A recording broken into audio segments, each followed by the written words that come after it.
నమస్కారం, ప్రజా పిలుపు న్యూస్ కి స్వాగతం. హెడ్లైన్స్ చూద్దాం.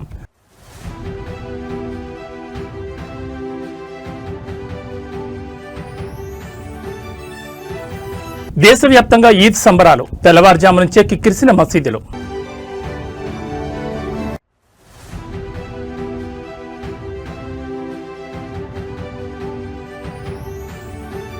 తెలంగాణకు త్వరలో ప్రధాని మోడీ, భారీ బహిరంగ సభకు పరేడ్ గ్రౌండ్స్ లో కసరత్తు.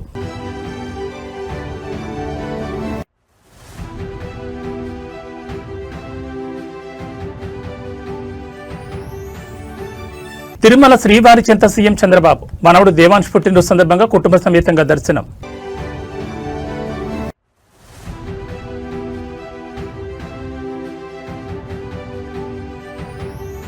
మొయినాబాద్ డ్రగ్స్ కేసులో కీలక మలుపు, drug peddler software engineer Abhishek Singh arrest.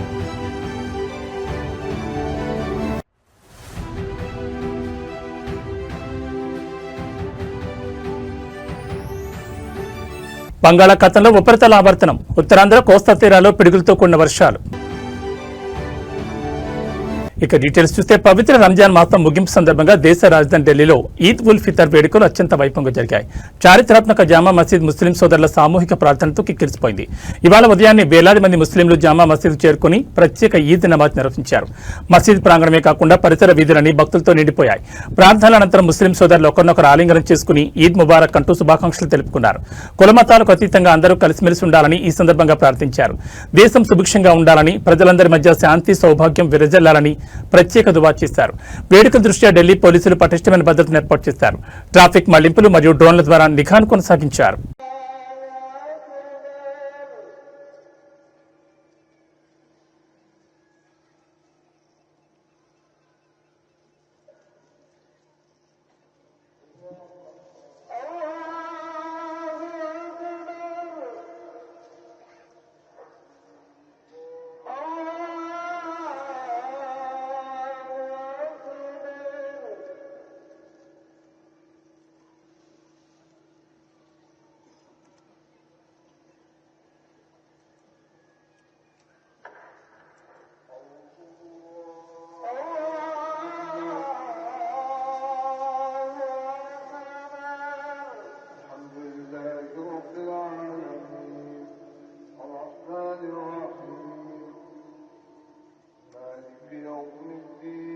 ప్రధాని నరేంద్ర మోడీ త్వరలోనే తెలంగాణకు రానున్నారు. వివిధ అభివృద్ధి కార్యక్రమాలకు సంబంధించి ప్రారంభోత్సవాలు, శంకుస్థాపనలు చేయనున్నారు. అయితే దీనిపై ఇంకా తేదీలు ఖరారు కాలేదు. పరేడ్ గ్రౌండ్స్ లో ప్రధాని నరేంద్ర మోడీ భారీ బహిరంగ సభను ఏర్పాటు చేయడానికి సన్నాహాలు చేస్తున్నారు. ఈ నెల వచ్చే నెలలో ప్రధాని మోడీ పర్యటన తెలంగాణలో ఉండే అవకాశాలున్నాయని బీజేపీ నేతలు చెబుతున్నారు. అనేక కేంద్ర ప్రభుత్వానికి సంబంధించిన పనులను ఆయన ప్రారంభించడంతో పాటు పలు పనులకు శంకుస్థాపన కూడా చేయనున్నారు. తేదీ ఖరారైన తర్వాత బహిరంగ సభకు రాష్ట్రం నలుమూల నుంచి ప్రజలను తరలించి ఏర్పాట్లు చేస్తారు. దేశ ఆర్థిక వ్యవస్థలో పెనుమార్పులు తెచ్చే దిశగా కేంద్ర ప్రభుత్వం అడుగులు వేస్తోంది. ఏప్రిల్ 1, 2026 నుంచి దేశవ్యాప్తంగా అమల్లోకి రానున్న కొత్త ఆదాయ పన్ను చట్టం 2025పై కేంద్ర ఆర్థిక మంత్రి నిర్మలా సీతారామన్ కీలక వ్యాఖ్యలు చేశారు. దశాబ్దాల కాలం నాటి సంక్లిష్టమైన నిబంధనలు తొలగించి పన్ను చెల్లింపుదారులకు అత్యంత సులభతరమైన వ్యవస్థను అందుబాటులోకి తెస్తున్నట్లు ఆమె వెల్లడించారు.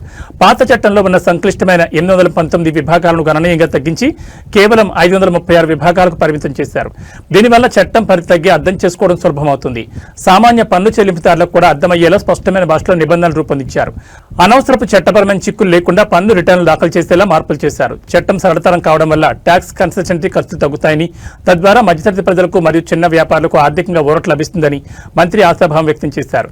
సెక్షన్ల తగ్గింపు వల్ల ఆదాయ పన్ను శాఖకు, పన్ను చెల్లింపుదారులకు మధ్య తలెత్తే వివాదాలు తగ్గుతాయని ప్రభుత్వం భావిస్తోంది. Bringing a new income tax act, the CBIC was not left behind.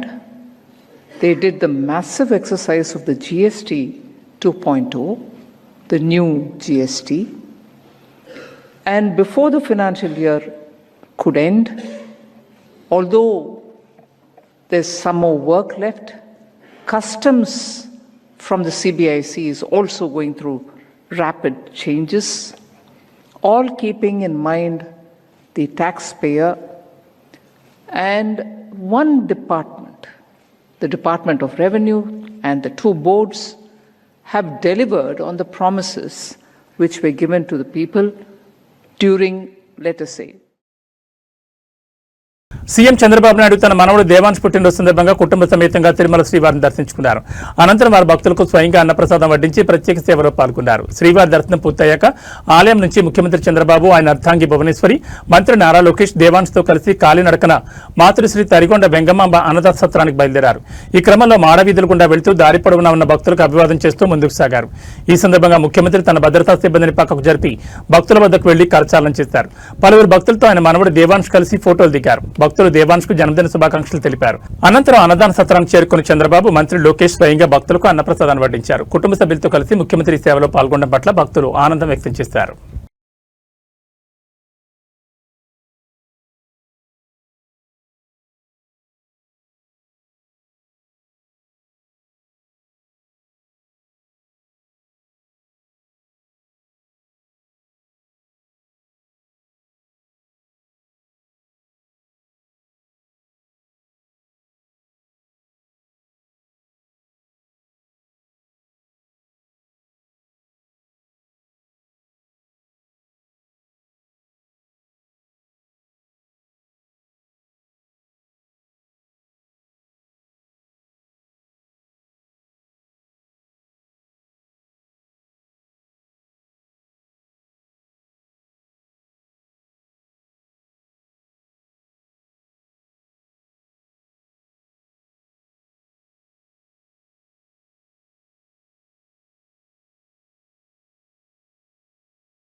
Telugu రాష్ట్రాల్లో మైనాబాద్ డ్రగ్స్ కేసు సంచలనం సృష్టించిన సంగతి తెలిసిందే. సిట్ దర్యాప్తు చేపట్టిన ఈ కేసు తాజాగా కీలక మలుపు జరిగింది.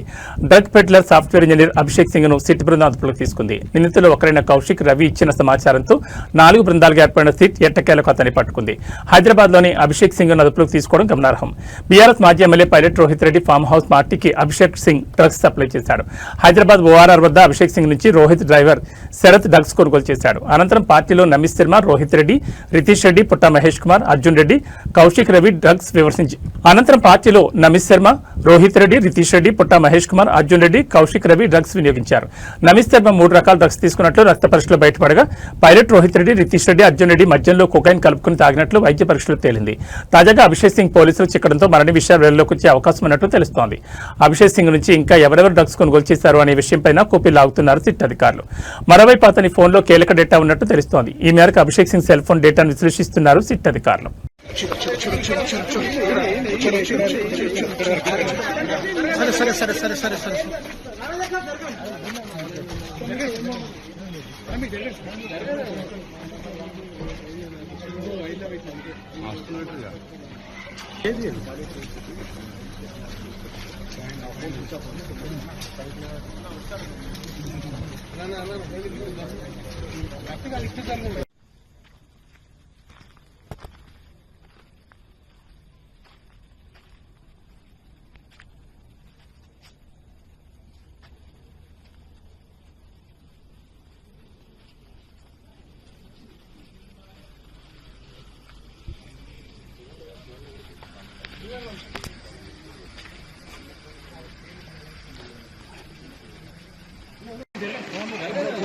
నెంబర్ 1 పోయిర్రు, నెంబర్ 2 ఓకే.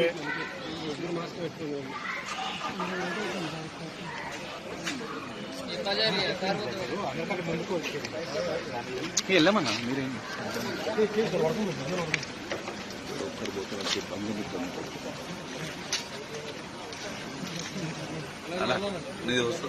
ఫోన్ డౌన్ చేయాలన్నా లోగో.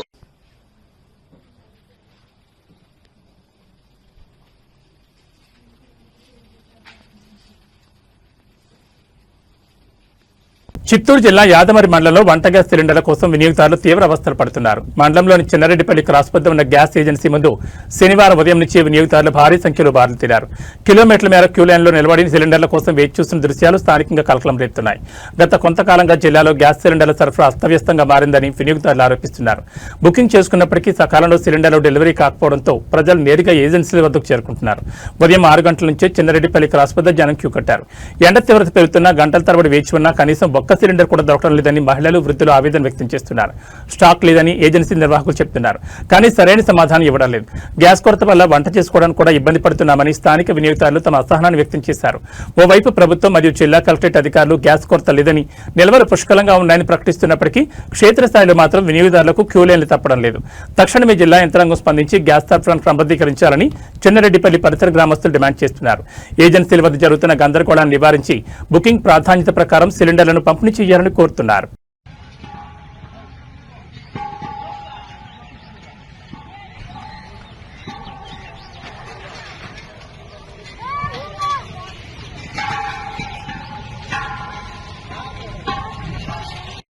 జనసేన పార్టీ ఎమ్మెల్యే ఆరవ శ్రీధర్ వ్యవహారం రాజకీయ వర్గాల్లో మరోసారి తీవ్ర చర్చనీయాంశంగా మారింది. ఎమ్మెల్యే శ్రీధర్పై సంచలన ఆరోపణలు చేసిన బాధితురాలు హర్షవీణ తాజాగా మరో వీడియోను విడుదల చేశారు.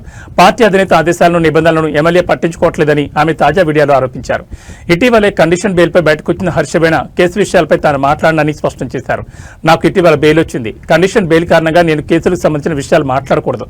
నేను మాట్లాడను కూడా. కానీ ఇప్పుడు ఈ వీడియో ఎందుకు చేస్తున్నానంటే అంటూ పార్టీ నాయకత్వాన్ని ఆమె నేరుగా ప్రశ్నించారు. గతంలో తన ఆరోపణల నేపథ్యంలో జనసేన అధినేత పవన్ కళ్యాణ్ స్పందించి విచారణ కమిటీ వేశారని, నివేదిక వచ్చే వరకే ఎమ్మెల్యేను పార్టీ కార్యక్రమాలకు దూరంగా ఉండాలని ఆదేశించారని హర్షవీణ గుర్తు చేశారు. ఈ క్రమంలో నిన్న జరిగిన పార్టీ అధికారిక కార్యక్రమంలో ఎమ్మెల్యే పాల్గొన్నారని ఆమె తీవ్ర అభ్యంతరం వ్యక్తం చేశారు. పవన్ కళ్యాణ్ వేసిన విచారణ కమిటీ ఏమైంది? అరవ శ్రీధర్ పార్టీ కండువా వేసుకుని కార్యక్రమాలు చేస్తున్నాడు. కమిటీ ఏమైనా రిపోర్ట్ ఇచ్చిందా? పవన్ కళ్యాణ్ ఇంటర్నల్ గా రిపోర్ట్ ఇచ్చారా? రిపోర్ట్ రాకుండా, చర్యలు లేకుండా పార్టీ కార్యక్రమాల్లో ఎలా పాల్గొంటాడని ఆమె ప్రశ్నలు వేశారు. శిక్షాకాలంలో ఉన్న వ్యక్తి ఎమ్మెల్యే హోదాలో మీటింగ్లకు హాజరవడంపై పవన్ కళ్యాణ్ నేరుగా స్పందించి వివరణ ఇవ్వాలని హర్షవీణ డిమాండ్ చేశారు. కమిటీ నివేదికలో ఏముందో బహిర్గతం చేయాలని డిమాండ్ చేశారు. బాధితులకు న్యాయం చేస్తామని చెప్పే పార్టీ నిందితులకు కొమ్ము కాస్తుందా అనే అనుమానాలు కలుగుతున్నాయని ఆవేదన వ్యక్తం చేశారు. కాగా బాధితురాలు వరుస వీడియోలతో విరుచుకుపడుతున్న నేపథ్యంలో జనసేన ఈ వ్యవహారంపై విచారణ నివేదికపై ఎలాంటి నిర్ణయం తీసుకుంటుందోనని రాజకీయ వర్గాల్లో ఉత్కంఠ నెలకొంది. అందరికీ నమస్కారం. నేను వీణా ఇసుకపట్ల అరవ శ్రీధర్ గురించి మాట్లాడదలుచుకున్నాను. నాకు రీసెంట్గా బెయిల్ మంజూరైంది, కండిషనల్ బెయిల్. దాంట్లో కండిషన్స్ పరంగా నాకు ఏదైతే బెయిల్ మంజూరైందో ఆ 2 కేసెస్ మీద నేను ఎటువంటి విధంగానూ మాట్లాడకూడదు. అది సోషల్ మీడియా ద్వారా కానీ, మీడియా ద్వారా కానీ, లేకపోతే డైరెక్ట్గా కానీ ఆ కేసెస్ గురించే నేను మాట్లాడకూడదు. సో నేను నాకు బెయిల్ మంజూరైన కేసెస్ గురించి నేను అస్సలు మాట్లాడదలుచుకోలేదు. ఇప్పుడు ఎందుకు మాట్లాడుతున్నానంటే ఇది different, not related to case. ఏంటంటే నేను నా గురించి నా బాధని మీడియాకి వెల్లడించినప్పుడు, ఎక్స్పోజ్ అయినప్పుడు జనసేన అధినేత అయిన పవన్ కళ్యాణ్ గారు సహృదయంతో ఒక కమిటీ వేశారు అరవ శ్రీధర్ ఎమ్మెల్యే మీద. ఆ కమిటీ రిపోర్ట్ వచ్చేంత వరకు జనసేన పార్టీ కార్యక్రమాల్లో, ప్రోగ్రామ్స్లో పార్టిసిపేట్ చేయకూడదు అని చెప్పేసి ఆ లెటర్లో ఉంది. అలాగే కమిటీ వాళ్ళు వచ్చి 2 నెలలు అవుతుంది, 1.5 నెల అవుతుంది. ఎటువంటి రిపోర్ట్ లేదు. రిపోర్ట్ వచ్చేంత వరకు జనసేన పార్టీ ప్రోగ్రామ్స్కి శ్రీధర్ ఇన్వాల్వ్ అవ్వకూడదు, అటెండ్ అవ్వకూడదు అనేది ఆ పార్టీ అధినేత నిర్ణయించిన విషయం అందరికీ తెలిసింది. కాకపోతే ఈరోజు 20వ తారీఖు మార్చిన జనసేన ఎమ్మెల్యే అరవ శ్రీధర్ పార్టీ కండువాని ధరించి ప్రోగ్రామ్కి అటెండ్ అవ్వడం జరిగింది. ఆ ఫొటోస్ని బహిరంగంగా సోషల్ మీడియాలో అందరూ అప్లోడ్ చేయడం జరిగింది. అందరూ అనగా అరవ శ్రీధర్, ముక్క రూపానంద్ రెడ్డి, ముక్క వరలక్ష్మి వీళ్ళందరూ అప్లోడ్ చేయడం జరిగింది. ఎలా అప్లోడ్ చేశారో అనేసి నేను క్వశ్చన్ చేస్తున్నాను. ఈ క్వశ్చన్ జనసేన అధినేత పవన్ కళ్యాణ్ గారిని నేను క్వశ్చన్ చేస్తున్నాను. సార్, మీరు ఇంటర్నల్గా ఏమైనా రిపోర్ట్ ఇచ్చారా? క్లియరెన్స్ సర్టిఫికేట్ ఇచ్చారా శ్రీధర్కి? అంత బహిరంగంగా జనసేన కండువా వేసుకున్నాడు అంటే ఎమ్మెల్యే అరవ శ్రీధర్కి మీరు క్లియరెన్స్ ఇచ్చారా? రిపోర్ట్ ఇచ్చారా ఇంటర్నల్గా? ఒకవేళ అలాంటి రిపోర్ట్ ఏమన్నా ఇస్తే నాకు కూడా తెలియజేయండి దయచేసి. ఎందుకంటే అతని పార్టీ కండువా వేసుకోవడం ఈజ్ అన్ అఫెన్స్ అనేసి నేను ఈ వీడియో చేస్తున్నాను. కాకపోతే మీరు ఇంటర్నల్గా ఏమన్నా రిపోర్ట్ ఇచ్చిండుంటే ప్లీజ్ మాకు పబ్లిక్కి కూడా తెలియజేయండి. ఎందుకంటే I'm the one who suffered by him. కాబట్టి నాకు తెలిసి నాకు ఆ రైట్ ఉందనేసి నేను అనుకుంటున్నాను, అందుకే అడుగుతున్నాను. లేదు మీరు ఎటువంటి రిపోర్ట్ ఇవ్వకుండానే తను మీ కండువా వేసుకున్నాడు, మీ పార్టీ కండువా వేసుకున్నాడంటే పవన్ కళ్యాణ్ గారు, ఐఎమ్ క్లియరింగ్ యూ దట్ ఇప్పటిదాకా శ్రీధర్ దృష్టిలో నాకు మాత్రమే లెక్కలేదనుకున్నాను. ఇక నుంచి నేను అనుకోవాల్సి వస్తుంది శ్రీధర్ దృష్టిలో పవన్ కళ్యాణ్ అనే వ్యక్తికి కూడా లెక్కలేదు అనేసి. శ్రీధర్ పవన్ కళ్యాణ్ని కూడా వ్యతిరేకిస్తున్నాడు అనేసి. పవన్ కళ్యాణ్ గారు చెప్పింది కూడా వ్యతిరేకించి పార్టీ కండువా వేసుకున్నాడు, ప్రోగ్రామ్కి అటెండ్ అయ్యాడు అనేసి. అంటే దీని ఉద్దేశం కమిటీకి వాల్యూ లేదా, పవన్ కళ్యాణ్ గారికి వాల్యూ లేదా, అసలు జనసేన పార్టీకి వాల్యూ లేదా? ఒకవేళ మీరు ఏదైనా అఫీషియల్ లెటర్ గానీ ఇచ్చుంటే ప్లీజ్ అది పబ్లిక్కి కూడా చెప్పండి. ఎందుకంటే ఇది బహిర్గతం. కరీంనగర్ జిల్లా హుజూరాబాద్ బీఆర్ఎస్ లో రాజకీయ సెగలు రాజుకున్నాయి. ఎమ్మెల్యే పాడి కౌశిక్ రెడ్డి ఏకపక్ష వ్యవహార శైలిపై విసిగిపోయిన నియోజకవర్గ స్థాయి ముఖ్య నేతలు క్యాడర్ తిరుగుబాటు బావుట ఎగురవేశారు. జమ్మికుంట శివార్లోని ఒక వెంచర్లో సుమారు 100 మంది మాజీ మున్సిపల్ చైర్మన్లు, మాజీ సర్పంచులు, సీనియర్ నాయకులు రహస్యంగా సమావేశమై ఎమ్మెల్యే తీరుపై తీవ్ర అసంతృప్తిని వ్యక్తం చేశారు.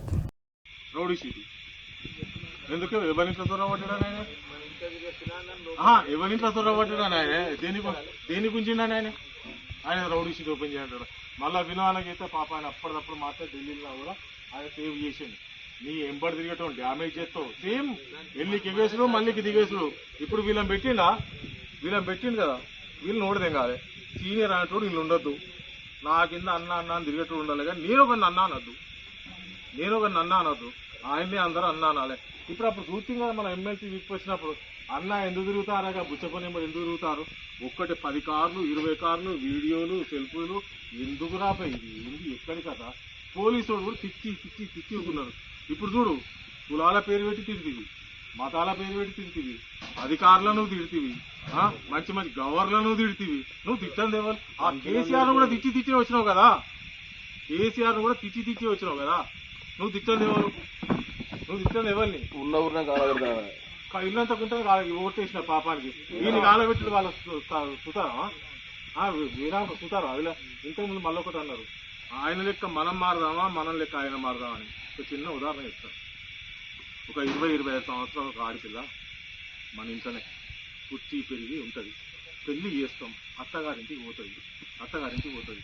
భర్త, ఆడిబిడ్డనో లేకపోతే మరిదో, మామ, అత్త, 40 కుటుంబం ఉంటుంది. నువ్వు 25 సంవత్సరాలు నా ఇంట్లో పెరిగి నా బిడ్డ పోయింది, అత్తగారింటికి పోయినవు. నీ లెక్క వాళ్ళందరూ మారుతారా? వాళ్ళకు అనుగుణంగా నువ్వు మారాలన్నా? లేకపోతే అమ్మాయి గురించి ఆ కుటుంబం మొత్తం మారుతుందా? అట్లనే కాన్స్టిట్యూన్స్ లో 2 లక్షల చిల్లర ప్రజలు ఉన్నాం మనం. మనలాగా ఆయన మారాలన్నా? ఆయన లెక్క మనందరం మారదామా? మనం మారన్నా? ఇప్పుడు నేను హైదరాబాద్ సెంటర్ కొట్టుకుంటా ఏ కారణం జరుగుతా, ఊళ్ళోకి వచ్చే వాళ్ళకి ఎవరితో ఎట్లున్నానో అట్లుండాలి. నేను నా లెక్క నువ్వు ఉండాలంటే కుదురుతుందా?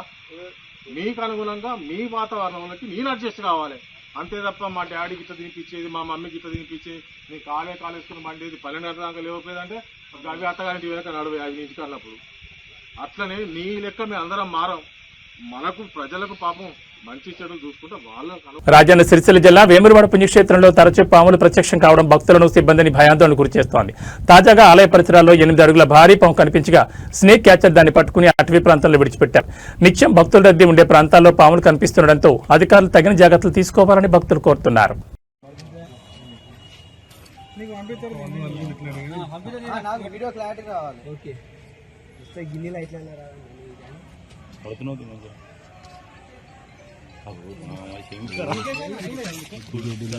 బాగా తిన్నది అది, బాగా పెద్దది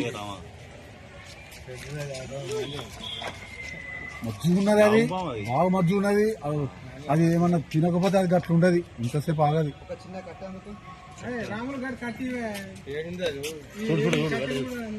బుස්සలు కొట్టు అది. ఇది తిన్నది కదా, మజ్జు ఉన్నది కదా, లేకపోతే గది చిన్న పిల్లని ఆగపోవాలి. మంచిగా అవుతుంది. నీకు వీడియో ఇక్కడ రోడ్డు మీదకి వెళ్తారా?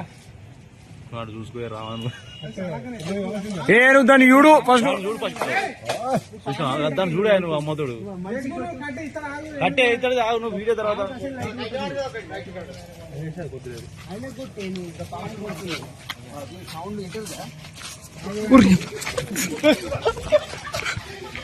అలాగే బుచ్చుకుంటాను అది కరెక్ట్ యాక్టివ్ ఉంటే అది ఏడాగు సార్ అది అది మధ్య బాగా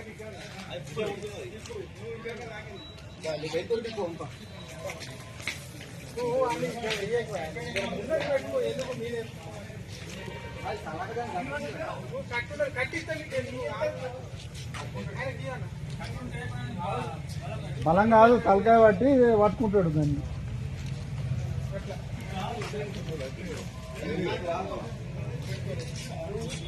అదే అదే ఇది మధ్య ఉన్నదేంటి బాగా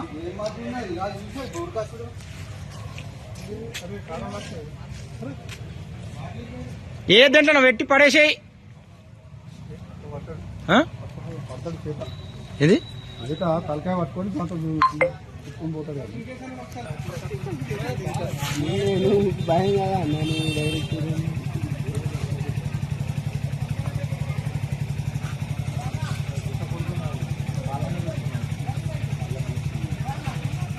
అదే నమ్మిస్తుంది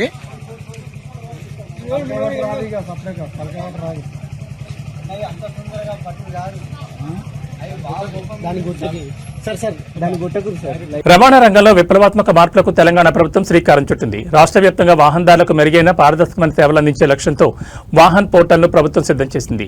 ఈ నెల 23వ తేదీన రవాణా శాఖ మంత్రి పొన్నం ప్రభాకర్ ఈ పోర్టల్ను అధికారికంగా ప్రారంభించనున్నారు. ఈ పోర్టల్ ద్వారా తెలంగాణ వాహనాల సమాచారం నేరుగా జాతీయ డేటాబేస్తో అనుసంధానమవుతుంది. దీనివల్ల దేశంలో ఎక్కడైనా వాహన వివరాలను క్షణాల్లో తెలుసుకోవచ్చు. వాహనదారులకు భారీ ఊరటనిస్తూ అదనపు వాహనాలపై విధిస్తున్న 2% లైఫ్ టైం ట్యాక్స్ ను ప్రభుత్వం రద్దు చేసింది. ఈ నిర్ణయం కూడా ఈ నెల 23 నుంచి అమల్లోకి రానుంది. రిజిస్ట్రేషన్లు, బదిలీలు మరియు ఇతర రవాణా శాఖ సేవలు ఇకపై మరింత వేగంగా డిజిటల్ పద్ధతిలో ప్రజలకు అందుబాటులోకి రానున్నాయి. డిజిటల్ గవర్నెన్స్ లో భాగంగా తీసుకున్న ఈ నిర్ణయం వాహనదారులకు ఆర్థికంగా కలిసి రావడమే కాకుండా ఆర్టీఏ కార్యాలయాల చుట్టూ తిరిగే పని లేకుండా చేస్తుందని ప్రభుత్వం భావిస్తోంది.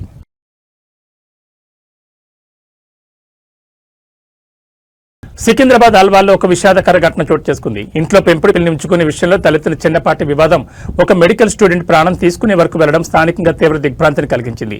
అల్వాల్ రిసాలా బజార్కు చెందిన ఒక ఎంబీబీఎస్ విద్యార్థిని గత కొంతకాలంగా ఒక పిల్లిని పెంచుకుంటోంది.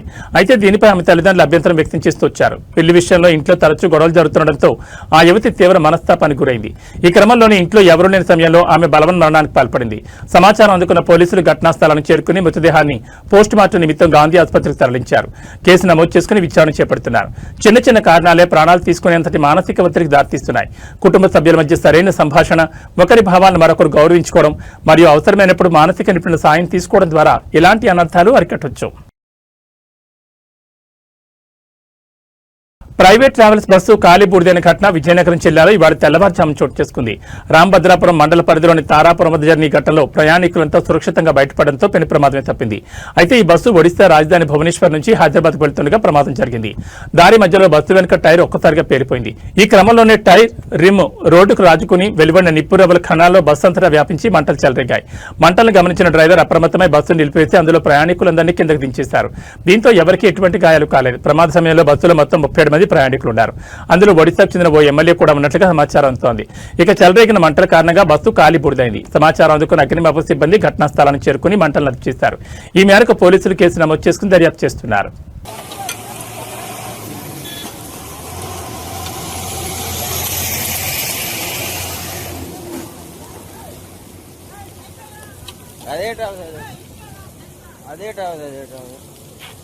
ఎస్సీ వచ్చాడా? ఎస్సీఏ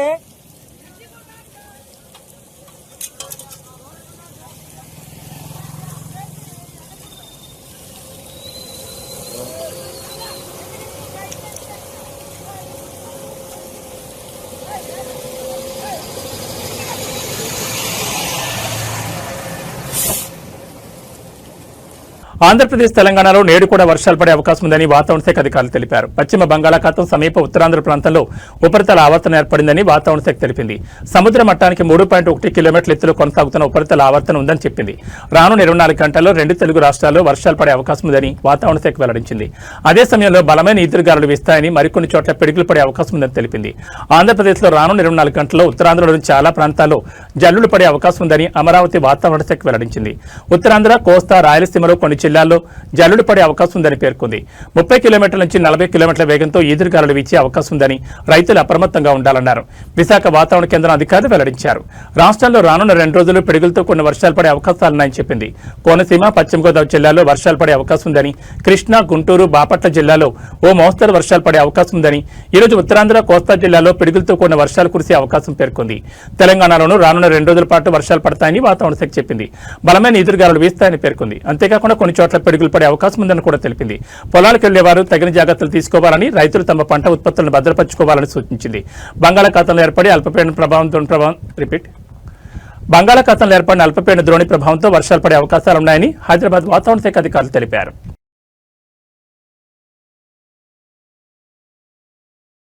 ఇవి బులెటిన్ విశేషాలు. మరో బులెటిన్లో మళ్ళీ కలుసుకుందాం. నమస్కారం.